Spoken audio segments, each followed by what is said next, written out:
Hey everyone, it's Terry out on his Rusi. It's Friday, the 28th of April, 2023.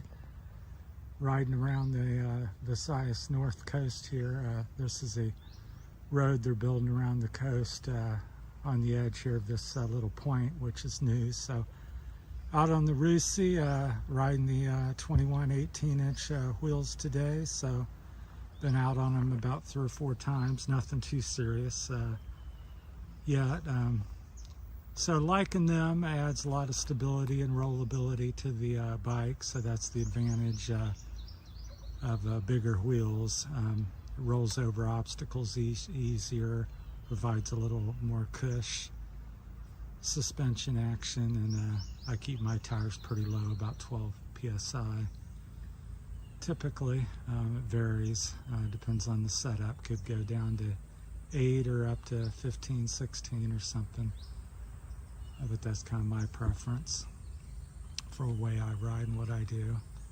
But anyhow, liking the bike. The suspension's kind of harsh. It's kind of a strange, I've never had a suspension. So it's different than, usually you buy a stock bike and they're really soft and pliable and overly soft, and this one's the first one I would say that's harsh, so I don't know if it's overly sprung or overly dampened, but yeah, it seems like you could maybe motocross on it to some degree. Probably not. You'd probably bottom them out because it's not that great, but anyhow, still trying to iron out the bugs in that. If anybody has any suggestions or help, I'm in Iloilo, Barotac, Viejo. I think that's how you pronounce it, Iloilo. So I bought it up the Rusi dealer, so if there's anybody local that knows about the Rusi KRY 200 suspensions and how to really get the most out of them. I'm 6'4" and about 95 kilograms. So a little over 200 pounds. So, and even I'm finding it's kind of harsh, so I'm not sure if it's a little soft and I'm overly working it, which I don't think so. I just think it's a very rough suspension. So the faster you go, and I notice when I have 2 people on, it tends to ride a little bit better. So anyhow, work in progress. I got the bike, and as usual, guys and motorcycles, you take weeks and months and years to get them where you want them, then you sell them and buy something new and start over. So that's where I'm at. I'm in the new phase. So overall, it's a good bike for what it is. So if you have any questions, I think it's got about between 6 and 8 inches of travel front and back, probably 6 to 8 in the back and 6 or 8 in the front. It's hard to get a good measurement on it. The sliders say I could get 8 on the front, but I don't know that I'm getting that. So yeah, it's fairly powerful, chugs up the hills. It's not going to necessarily wheelie away from you or throw a big roost or anything, but it chugs up every hill that I have tried to take it up so far. So it's a pretty good climber, a lot of low-end torque, and the styling's very good, as I've mentioned, and I think everybody kind of sees that. It's what attracted me to the bike. It's got wave rotors, LED lights, nice foot pegs, just highlighting some of the things. Really nice aggressive foot pegs on it, plastic fuel tank, aluminum handlebar. The exhaust is nice looking. It's compact and small. It's got a good note to it. It's a little quiet, but not as bad as the Japanese one. So some of the quick negatives are the shifter and brake levers not, got the flexible heads on it, so they're welded on. It's kind of unmovable to some degree, so some metal on it. The swing arm is metal. The rims are not aluminum, they're metal. Yeah, but overall, considering a $6,000 Kawasaki or Honda, or a $1,500, I paid $13, I think 89 or 90. So $6,000-7,000 for 13. I think when I consider that, that's what I consider. I've had a lot of bikes. I've had bikes that cost $15,000. So I know value, and that was like a KTM 9. I forget what I had. I had a lot of I had a 950 Supermoto, I had a bunch of them, 380, 300, 250, all kinds of various brands and sizes. But I just look at it 7,000, 1,300, and I've, riding it as I have the past month, I go, is it as good as a KTM? No. Is it a race bike? No.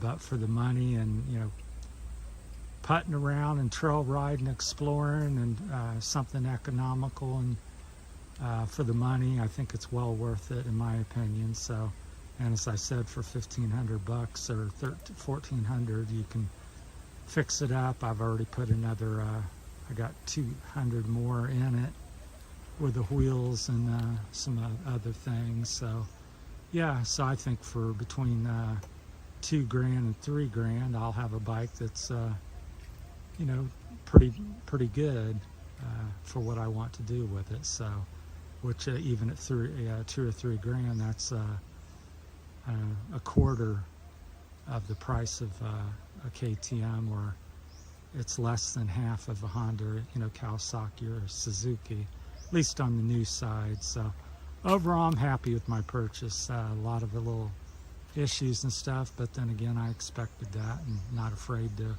tinker with it. It's part of the fun of motorcycling. So that's my 2 cents on the Rusi KRY 200 at this point. So mine's a 2022, even though I just bought it at the dealer about a month ago. Anyhow, I'll walk around here a minute. Out on the end of this road they're building around the perimeter of this coastline here over on the northern Visayas. We're just up from Barotac, Viejo. This barangay, or I think it's a barangay you call it. I'm always getting confused, cities, towns, barangays. So that's where we're at, and they're building around this point, which goes out to, if you know where RJ's resort is. We're on the other side of the resort, on the other side of the island, which this road will come out, and I believe will connect RJ's over there and come out the other side. So this part's somewhat deserted. There's a few houses. You can see one here. I don't think anybody's living in that, but there's about a dozen back in through here at the end, and that you can see. So it's kind of a nice little road. It's perfect. The bike's perfect for this type of stuff. Very capable of this. It's, got a few dips and bumps and rough areas and holes and washouts. So excellent for that. And it's beautiful out here. It's, like I said, Friday the 28th of April 2023, and got your coconut trees there, blue skies, bamboo here, big bamboo. Just everything you can think of the Philippines. It's here on this part of the island, so a lot of a lush vegetation in this area. I think this is the part of the island they're very limited on what they can cut and do, so they're trying to preserve it, because a lot of the areas are cut down, just have big bald grass hills and not much vegetation. But this one's pretty much how you might find the Philippines if everything was left alone. So it's very thick and lush and jungly, and banana trees, coconut trees, and all kinds of different trees bearing fruits and medicines and stuff like that. So this is kind of what I come up here, and they just made this past year. I just came here in January, but I quickly discovered it hiking. I was hiking out here, and then when I got the motorcycle, the KRY 200, I decided to bring it out here. So it's my first day on it, on this particular road. This one just goes back, I would say maybe 3 or 4 miles. So 3 or 4 miles in and 3 or 4 miles out. So you have about a 7-mile road. So it's not very long, but it's kind of nice. There's a trail that shoots up the side of the hill, the mountain to the top, which I haven't hit yet, so I may try that. Not sure if you're supposed to do it, but they've bulldozed it, so it's pretty rough. But And then the ocean sits right off here to our right. I don't know if you can see it, but I'll zoom in because I don't know if I'm going to walk over that far. But right in there is the ocean, that blue water. So we're about 1,000 feet from the ocean. So it's really quite beautiful over there. So I may get over there. So right there you can kind of see a little sneak peek of it to the woods here. So we're on the north shore, of the Visayas Island. So that's that there. So I'll zoom in a little bit. So maybe you can capture it. So it's it right there in the trees. So that's how close we are. So I've done many videos of that. And this is a little gnarlier section I come up. So let me get back out of here. It's hard to see when so I came up this. The sun's kind of reflecting.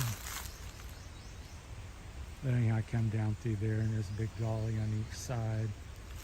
So anyhow, I think the camera's lost focus. So thanks for watching, everyone. We'll call it a wrap. So yeah, I'm not sure what's happening with the camera. It kind of loses focus. All right, thank you.